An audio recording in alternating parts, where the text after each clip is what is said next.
अस्सलामुअलैकुम। Asia 41 news के साथ मैं हूं आपकी मेजबान आमना अब्बास। खबर शामिल करते हैं शोरकोट से।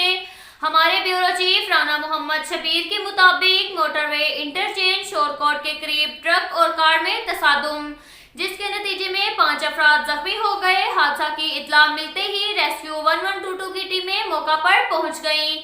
एनी शाहिदीन के मुताबिक हादसा तेज रफ्तारी के बायस पेश आया। रेस्क्यू टीमें बर वक्त जाए हादसा पर पहुंच गई और इमदादी काम शुरू कर दिया गया। हादसा के नतीजे में 5 अफराद जख्मी हुए।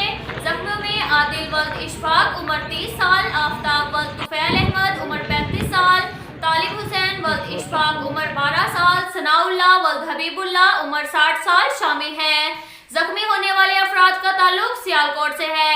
रेस्क्यू 1122 शोरकोट ने जख्मियों को इब्तदाई तिब्बी इमदाद के बाद तहसील हेडक्वार्टर शोरकोट अस्पताल मुंतकिल कर दिया।